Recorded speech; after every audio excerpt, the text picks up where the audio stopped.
Louis Pasteur का प्रयोग,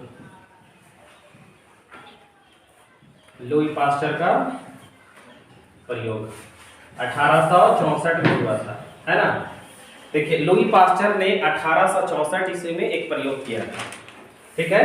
प्रयोग में क्या था, ध्यान से सुनिएगा।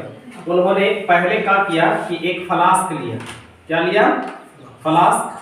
इस तरह से फ्लास्क था यू आकार का, समझ में आ रही बात। पहले क्या किया, इसको फ्लास्क लिया, ठीक है। फ्लास्क एक कांच का नली होती है, ठीक है, पारदर्शी होता है, समझे। इसको क्या किया उसने, देखिए इसमें एक सिरा तो बंद है, एक सिरा खुला हुआ है।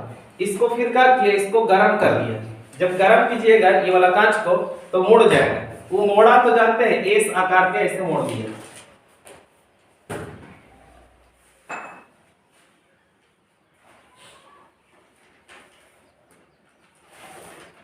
ठीक है, एस आकार में मोड़ दिया। अब मोड़ने के बाद इसमें कुछ पदार्थ को, जो पोषक पदार्थ था, पोषक तत्व वाला पदार्थ था, उसको इसमें डाल दिया। किसमें, इस फ्लास्क में पोषक पदार्थों को डाल दिया, ठीक है। बढ़िया से गर्म कर दिया तो किस आकार का ये बन गया था, एस आकार का। और इसके अंदर पोषक पदार्थों को जब डाल दिया, समझे।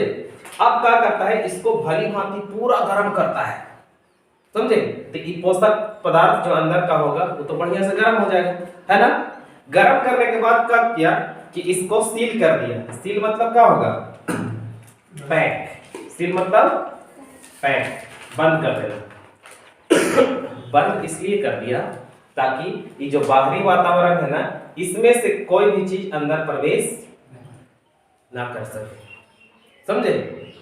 अब जब पैक कर दिए इसको पूरी तरह से, समझे, तो कुछ दिनों के लिए इसको ठंडा होने के लिए छोड़ दिया, क्योंकि ठंडा होने के लिए टाइम लगेगा ना, तो कुछ समय के लिए ठंडा होने के लिए छोड़ दिया। काहे के लिए, सुनिए। अगर मान लीजिए कि बाहर से कोई बैक्टीरिया अगर वायरस भी अगर अंदर चल गया होगा, समझे, तो जैसे ही सील किया गया था, आप जानते होंगे कि बैक्टीरिया और वायरस एक ऐसा सूक्ष्म जीव है कि जरा सा तापमान मिलेगा तो मर जाएगा, समझे।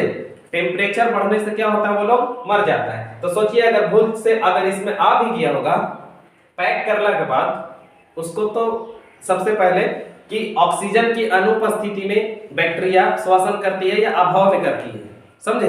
हल्का सा ऑक्सीजन रहेगा तो जिंदा रहेगी बैक्टीरिया, लेकिन अंदर जब पैक हो जाएगा तो जिंदा रह पाएगा, नहीं रह पाएगा। प्लस में गर्म था, हीट के कारण ऐसे ही मर जाएगा, मर जाएगा ना।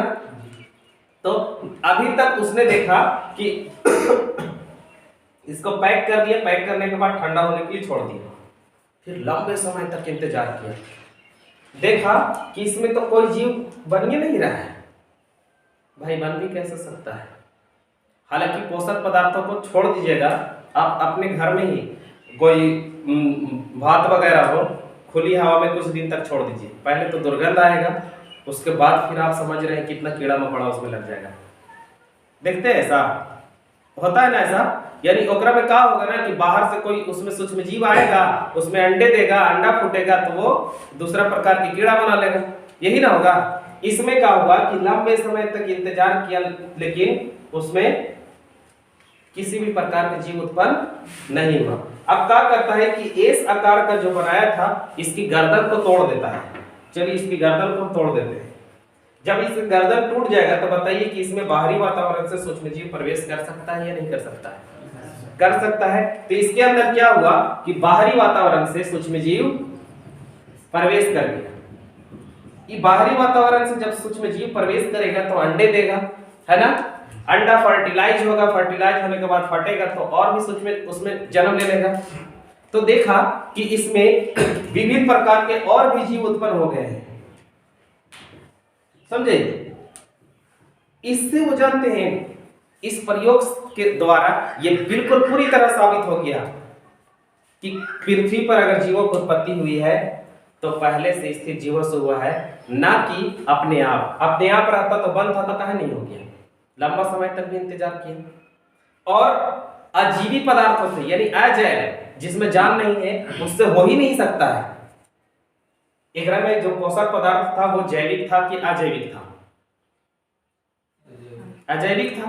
पोषक पदार्थ खाने पीने वाला जितना भी सामान है वो सब क्या है, अजैविक है। अब आप कहिए कि हम भात को ऐसे ही खुले हवा में छोड़ देंगे तो अगर में कीड़ा लग जाएगा, तो अपने आप लग जाएगा? कोई ना कोई इसमें बैक्टीरिया लगेगा, कोई सूक्ष्म जीव लगेगा, वो अंडे देगा तब ना वो कीड़ा बन जाता है। नाली वगैरह में देखते हैं छोटा छोटा कीड़ा उड़ चलते रहता है। सो चावल के कारण बनता है, भात जब गल जाता है ना उसी के कारण सड़ने के बाद बनता है। लेकिन क्या वो अपने से बन गया? उसमें कोई ना कोई जीव अंडा दिया होगा।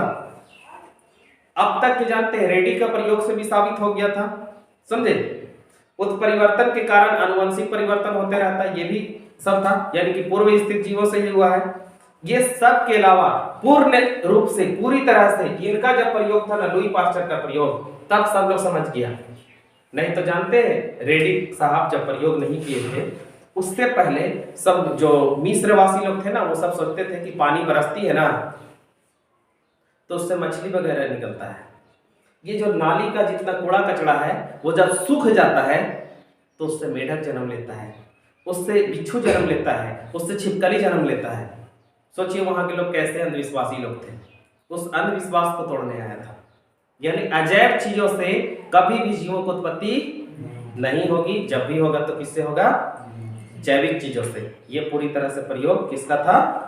लुई पास्चर का। इससे सब लोग समझ गए कि हाँ हाँ भाई पहले जीव था उसी से अब है ना। अभी मान लो कि पूरा संसार में जीव लुप्त हो जाएगा, कोई जीव नहीं रहेगा, तो आगे पीढ़ी बढ़ सकता है? नहीं बढ़ सकता है। कोई एक जीव बचेगा तब जाकर के उसका पीढ़ी आगे बढ़ेगा। पूर्व स्थित जीवों से ही बना है। अगला सवाल।